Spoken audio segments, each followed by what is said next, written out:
শ্রীমা ভাষিত স্বরূপ প্রকাশ পর্ব ১৬। আশুতোষ মিত্রের লেখা গ্রন্থে উল্লেখ আছে, ডাকাত বাবা প্রসঙ্গে শ্রীমায়ের সঙ্গে লেখকের এই রকম কথোপকথন হয়েছিল। মা বলেছিলেন, লোকটা জাতিতে বাগদি ডাকাতের মতো রুক্ষ কথায় জিজ্ঞেস করলে, তুই কে? আর আমার পানে হাঁ করে তাকিয়ে রইল। ভক্ত প্রশ্ন করলেন, ডাকাত আপনার দিকে হাঁ করে তাকিয়ে কি দেখছিল?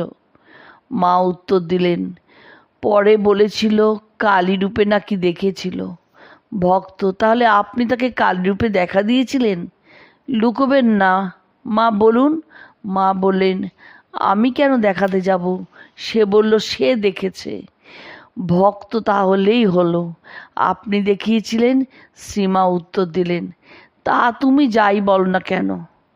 ১৯০০ খ্রিস্টাব্দে মা কামারপুকুরে গিয়ে অসুস্থ হয়ে পড়েন। এই সময় সাগরের মা নামক এক ঝি তার মলমূত্র পরিষ্কার করে খুব সেবা করে। মা তাকে একদিন প্রশ্ন করেন, কি গো, তোর ঘেন্না হচ্ছে না তো? ঝি উত্তর দিল, ঘেন্না হলে হাতে করে তুলব কেন? মা তাকে আশীর্বাদ করেন, তোর ভাত কাপড়ের কষ্ট হবে না। ভক্তদের পূজা দেখে মায়ের ভাইপো ছোট্ট খুদি মায়ের পায়ে মুঠো মুঠো ফুল দিতে থাকলো। মা তা দেখে বললেন, বাবা, তোরা যে আমায় মুক্ত হয়ে এসেছিস, আর ফুল দিতে হবে না। দ্বিতীয় পুত্র বিজয়ের জন্মের পর মায়ের ভাতৃবধূ ইন্দুমতি খুব অসুস্থ হয়ে পড়েন। তিনি সুস্থ হলে মা তাকে বলেন, ছেলে হলে তোর যত না কষ্ট হয়, আমার তার চেয়ে বেশি কষ্ট হয় এই ভেবে যে তোর যদি কিছু হয় তবে আমাকেই তো দেখতে হবে, আমি তো আর ফেলতে পারবো না। আমি আশীর্বাদ করি আর যেন তোর ছেলে না হয়।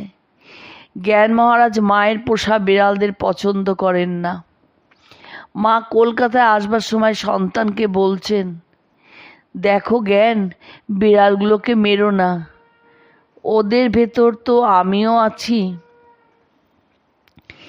যোগীন মাকে লোকের পাপ গ্রহণ সম্বন্ধে মা বলছেন, যোগেন কি বলবো, একজন প্রণাম করে যেন গা ঠান্ডা হয়, আবার একজন প্রণাম করে যেন গায়ে আগুন ঢেলে দেয়। গঙ্গা জলে না ধুলে বাঁচি নে। মায়ের শরীরের জন্য ভক্তদের মাতৃ সকাশে আসতে নিষেধ করেছেন স্বামী শারদানন্দ।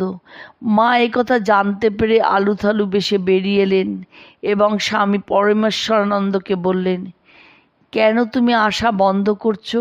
শরৎ কি বলবে? আমাদের ওই জন্যই আসা। ভক্তদের স্পর্শে কষ্ট উপস্থিত হয় যখন, তখন তাদের মাতৃপদ স্পর্শ করতে না দেওয়াই উচিত। এ কথা শুনে মা বললেন, না বাবা, আমরা তো এই জন্যই এসেছি। আমরা যদি পাপ তাপ না নেব, হজম না করব, তবে কে করবে?